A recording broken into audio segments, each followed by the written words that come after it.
Cinema खूपच कमाल आहे, खूप एंटरटेनिंग आहे, म्हणजे फुल ऑन मॅडनेस आहे आणि जशी पिक्चर बॉयची टॅगलाईन आहे, कॉमेडीचा ओव्हरडोस, तसं तुम्हाला बघायला मिळणार आहे येत्या 15 तारखेला. आणि मला असं वाटतं खूप दिवस झाले मराठीमध्ये खूप एक धमाल कॉमेडी अशी फिल्म आलेली नाहीये. त्यामुळे तुम्ही तुमच्या फॅमिलीसोबत, फ्रेंड्ससोबत जाऊन नक्की बघू शकता. 15 मेला पिक्चर बॉयज.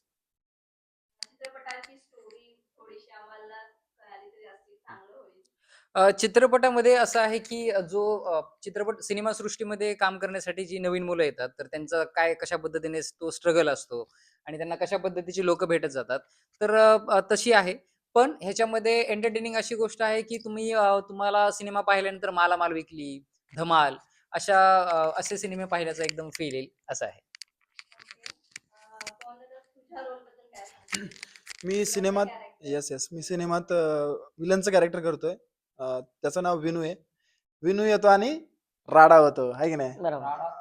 करतोच नाही ना, झालाच पाहिजे ना. विलन आला म्हणजे राडा तर होणारच. तर विनू नावाचं कॅरेक्टर आहे. खूप इंटरेस्टिंग अशी त्याची जर्नी आहे आणि जो की साक्षीच्या मागं पुढं करत असतो.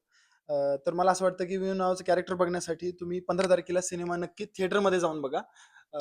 खूप इंटरेस्टिंग अशी फिल्म आहे. बनताय भाई डायलॉग. ए साक्षी, तू माझं गुलाबाचं फुल आहेस. माझ्या गुलाबाच्या फुला अगं कुठं कुठं ठेवू तुला. माझं गुलाबाचं फुल ते आय आय काय दिसतंय. एक नंबर. वा वा वा. वाह क्या बात आहे. वा. काय आहे.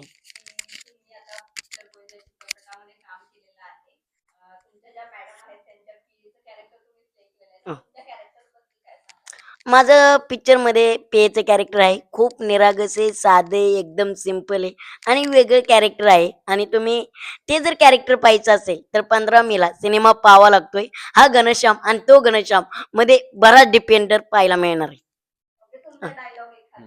माझा आई आई मला पेढा दे ना. हा. एक डायलॉग आहे. विनू आमचा डमरू जेव्हा पास होत असतो ऑडिशन मध्ये तेव्हा त्याची मम्मी पेढे वाटत असते सगळ्यांना आणि मी पी आहे जरा मॅडमचा. मी सगळ्यात आवली आहे म्हणजे मॅडम कुठे असो काय असो मी माझ्या माझ्या कॅरेक्टर मध्ये नव्हे तर डायरेक्ट यांच्या ग्रुप जॉईन करण्याचा प्रयत्न करत. पण पी असल्यामुळे जरा फ्रीडम वेगळं नाही पाळता तर मॅडमचंच ऐकावं लागतं. तर ते पेढे वाटत असतात सगळ्यांना वाटतात आणि मी राहतो. मग मी डायरेक्ट जातो आणि म्हणतो आई आई मला पण दे ना थोडासा पेढा. Yes madam, no madam. आणि बाकीचे तसे बरेच डायलॉग आहेत माझे. मॅडम काही बोलायचे आधी yes madam, no madam, okay madam, एवढ्या अख्खी फिल्म तुम्ही पाहू शकता माझ्या माझ्या पीएच्या कॅरेक्टरवर. हा कारण नाही नाही हा मसाला आहे. बाकी सिनेमा तुम्ही 15 मेला पाहायला गेल्याच्या नंतर कळेलच यांनी किती कल्ला केलाय आणि मी पीएनी किती केलाय. वा वा वा.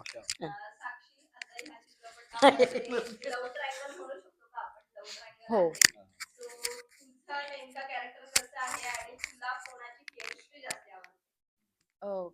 अ, म्हणजे मूवी मध्ये ना.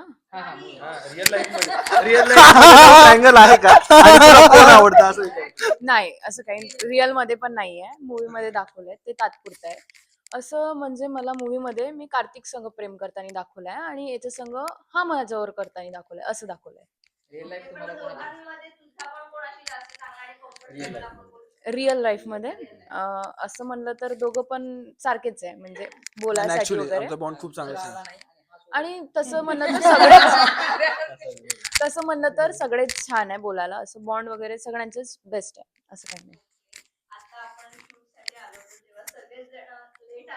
हो बोल दी ना, मनातली गोष्ट बोलली ना. खरं सांगते मी मी नेहमीच लेट यायची कारण मला झोपायची सवय जाम आहे. तर मी झोपून राहायची आणि मग मला कॉल यायचा चला उठा आणि मग मी तेव्हा जायची. तर मी लेट आली आहे. आज पण तेच झालं. आज पण तेच झालं. चला उठा. असं झालं.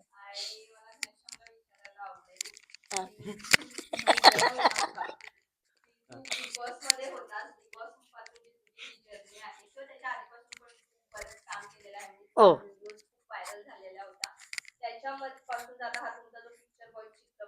येस.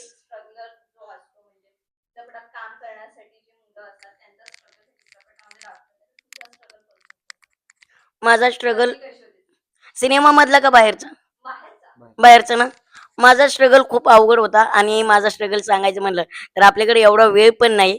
त्या स्ट्रगल वरती आपण नंतर चर्चा करूया. पण सिनेमातला स्ट्रगल तुम्ही नक्की पहा आणि 15 मेला आमचा सिनेमा पहा. आणि स्ट्रगल हे बघा, कुठली गोष्ट करायची म्हणलं, पुढे यायचं म्हणलं तर स्ट्रगल शिवाय काही नाही. प्रत्येकाला आम्ही सर्वजण हे स्ट्रगल करूनच, साक्षी मॅडम आम्ही सर्वजण स्ट्रगल करूनच पुढे आलेलो आहे. त्यामुळे ज्याला जर कुणाचं आयुष्य घडलेलं आहे ना, त्याला स्ट्रगल शिवाय काहीच नाही. त्यामुळे प्रत्येकाच्या जीवनात स्ट्रगल आहे आणि ज्यांनी स्ट्रगल नाही केलं त्याला अर्थ नाही. त्यामुळे स्ट्रगल तर पाहिजे भाई. कॉमेडीचा ओव्हरडोस हा चित्रपटाची टॅगलाईन हो. शूट करताना असा एखादा किस्सा का जो तुम्ही दिवसभर हसतच राहिलात किंवा तो सीन आठवून तुम्ही आत्ताही हसताय असा कोणता मी फक्त एक गोष्ट सांगतो. ही जी टॅगलाईन आहे ही प्रतीकची आहे. म्हणजे प्रतीकने सुचवलेलं ऍक्च्युली सरांना, डिरेक्टर सरांना. सो क्रेडिट हे प्रतीकला जाते. आमच्या प्रत्येक सरांनी सुचवले. Yes yes. सांग ना कुठं. हा. अरे तो सांगा ना याचा. अरे तुझा घागऱ्याचं सोडून सांग कुठला. माझा घागरा आणि याचा घागरा होता. माझा नाही घागरा. फिल्म मध्ये एक सिक्वेन्स आहे त्याच्यात अर्धे कलाकार जे आहेत तिथे बसलेले ते हे बनलेत, जरा बाई बनलेत, म्हणजे घनश्याम भाऊ पण आहेत, हे मी पण फरक आहेत. घातलेली रे. पण तो किस्सा सांगायचा की तो किस्सा सांगायचा? रक्तरंजित किस्सा. रक्तरंजित किस्सा ऐकायचा का तुम्हाला? Horror. Horror Horror, horror horror. सांग ना तो काय. Horror. याचं सांग ना काय किस्सा आहे. तुझं माझा तूच सांग. तूच सांग. नाही हा, तू- सांग. तू- नाही, नाही नाही, मी नाही आता. मी अरे, मागे- please, तू सांग. तू व्यवस्थितरित्या सांगू शकतोस तू. रक्तरंजित किस्सा. अरे रक्तरंजित तू केलेलं मला, मी तुला नव्हतं जास्त केलं, सांगते. तुझ्या बरोबर घडला होता तर- आज विषय असं झाला, त्यांना टाइम नाही ना, तर तुला ऐकण्यात टाइम नाही. गप्रे. विषय असा झाला, आम्ही शूटिंग वरून आलो, संध्याकाळी मीटिंग वगैरे बसली होती. आणि सगळ्यात महत्वाचं मी आता सांगतो, मला धिंगाणा घालायचा खूप नाद आहे. असंच धिंगाणा घालत होतो आणि आमच्या एक कॅरेक्टर इथं आहे विनो, पवन, आम्ही सर्वजण बसलेलो. आणि मला काय केलं हॉटेलमध्ये, आणि बाहेर विनूनी मला उचललं सहज. पण उचलताना असं गादीवर टाकायचं ना, ते डायरेक्ट मी खाली पडलो की डायरेक्ट असं रक्त घ्यायला लागलं भाई. रात्रीच्या 2 वाजता पवननी मला तसंच उचललं, दवाखान्यात नेलं.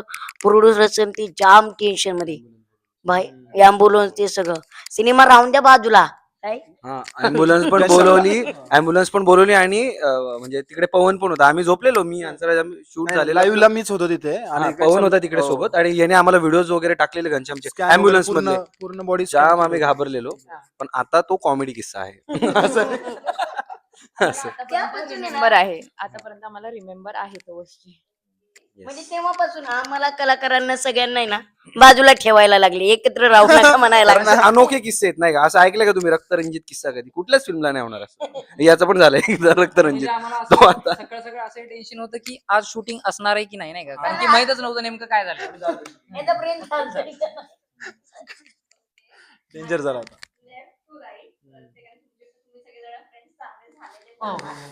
तर मला प्रत्येकाने एक शब्द सांगा म्हणजे त्या व्यक्तीबद्दल. कोणत्या व्यक्ती? कुठल्या व्यक्तीबद्दल? नाही का काय फ्रेंडशिप आहे का? Left to right सांगा. म्हणजे माझ्या- फ्रेंडशिप बद्दल प्रत्येकाने आपलं मत मांडायचंय की एखाद्या विषयी असं बोलायचंय? आता तुम्ही यांच्याबद्दल एक शब्द सांगा. तुमच्यासाठी ती व्यक्ती काय आहे, त्यांच्यासाठी सांगा. हा. अच्छा हा, म्हणजे असं. ओके हा आहे शेवटी वंचितच राहणार. वंचित नाही ना, आहे ना, साक्षी आहे ना, सांग. अरे येड्या साक्षी, अच्छा, आम्हाला हा. गुलाबाचं फुल आहे ना, येड्या गुलाबाचं फुल. ठीक ठीक ठीक ठीक. बरं, ती विचारा ज्याच्यावर तुम्हाला विचारायचं. हा, हा, येस येस हा, येस. तू सांग. मी घनश्याम साठी सांगतो, भावासारखं आहे, लहान भावासारखं आहे घनश्याम.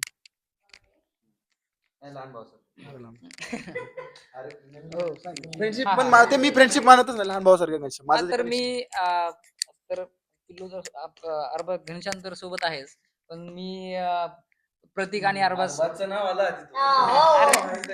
नाही नाही नाही. मी प्रतीक आणि अरबाज विषयी सांगेल की छान आहे. आणि त्या तिघांमुळे त्या दोघांमुळे आमचं, कारण की आमचा एक ग्रुपच सोबत असायचा ना कंटिन्युअसली, तर मग आमचं ते बॉन्डिंग बनून गेलं. ह्याचं कसं विलनचा एक ग्रुप होता वेगळा, तर आम्ही एका शब्दात उत्तर द्यायचो ना. तर आता ठीक आहे, आता ठीक तर म्हणजे छान आहे सगळं, छान सर्कल आहे. आणि त्यांच्यामुळे आपली मैत्री एका शब्दात नाही मावणार. तर म्हणजे त्यांच्यामुळे काम करायला पण छान सोपं गेलं. आणि माझ्या इंडस्ट्रीमध्ये फार तसे कमी मित्र आहेत, तर ह्यांच्यामुळे मला फार सगळ्याच गोष्टीची छान सवय लागली. आणि आता आमचं आयुष्य फार रंगीत आहे बाय द वे. मी थोडं वेगळं बोलतो, कारण अंश आणि प्रतीक दादा तर हे माझे श्वास आहेत. पवन दादा माझं हृदय आहे, हेच आमचं वा रे मैत्रीचं वा, प्रतीक वा, आहे. प्रतीक आहे हा, हेच आमचं मैत्रीचं प्रतीक आहे प्रतीक आहे. आणि हेच आमचं आयुष्याचं अंश आहे. वा वा वा, छान छान छान छान. हं. मला असं वाटतं या फिल्म मध्ये ना की काम करताना प्रोफेशनल मित्र आपले जास्त असतात, तर या फिल्मला मला तसं जाणवलं नाही. मला असं वाटतं सगळेच म्हणजे इथे बसलेले जेवढे लोक आहेत ना की ते आता पर्सनल लाईफ मध्ये एक पर्सनल कनेक्शन सगळ्यांसोबत बनले आणि ते चांगले घट्ट मित्र झालोय आम्ही एकमेकांचे. तर त्यामुळे असं प्रोफेशनल फ्रेंड आणि नाही का कलिग्स आहेत किंवा नाही का आपण काम केलं यांच्यासोबत असं वाटत नाही. आम्ही खूप हा, माहिती. तुम्ही आता जस्ट विचारलं की बाबा एक रॅपिड फायर पटकन एक सांगा, तर तसं आलं नाही तर आपलं सगळ्यांबरोबर खूप सगळेच चांगलं बॉन्ड. मित्र हा खूप हा छान आहेत. हा, तरी आम्ही आमच्या एका मित्राला खूप मिस करतोय, अरबाज, बरोबर. जो सायरेट मधला सल्ला मी अजिबात नाही मिस करत आहे त्याला. कल्टी मारतो नेहमी, काय मिस करायचं त्याला, अजिबात मिस नाही करायचं. येतो येतो म्हणतो आणि ऐनवेळी फोन स्विच ऑफ करतो, हा त्याचा स्वभाव आहे. येतो, येतो म्हणतो. अरबाज असं करत नको रे जाऊ, मीडियावरती तुला बोलायला बरं नाही वाटत. आज असताच तर इथे बसला असता. हे बघ इथे इथे, इथे इथे. जागा केली असती हा. तुझ्यासाठी. काय म्हणायचं म्हटलं तर सगळेच छान आहे, सगळेच बेस्ट मित्र आहे. आणि मैत्रीणमध्ये तर मीच आहे एक मुलगी म्हणून मूवीमध्ये. तर सगळे सपोर्टिंग आहे, सगळ्यांनी सपोर्ट केला, छान मित्र आहेत सगळे. हा, आणि अजून एक गोष्ट जर सांगायची म्हटली की अजून आमचा सगळ्यांचा एकदम जिगरी मित्र जर तसं कोण आहे तर रवी पंडित पवार सर आहेत, जे प्रोड्युसर आहेत, जे आम्हाला सगळ्याच गोष्टीमध्ये छान सांभाळून घेतात, डिरेक्टर आहेत. तर अशी ना छान सगळी मित्रांचीच कंपनी आहे, असं आहे. 15 मेला आमचा सिनेमा नक्की पाहावा हे सांगतो. ओव्हरडोस. नाही अजून एकदा. हा. हा परत एकदा. मी सांग प्रेक्षकांना प्रेक्षकांना आम्ही कॉमेडी येत्या 15 मेला पिक्चर बॉयज येत आहे, तुम्ही नक्की प्रेम द्यावे. कॉमेडीचा ओव्हरडोस.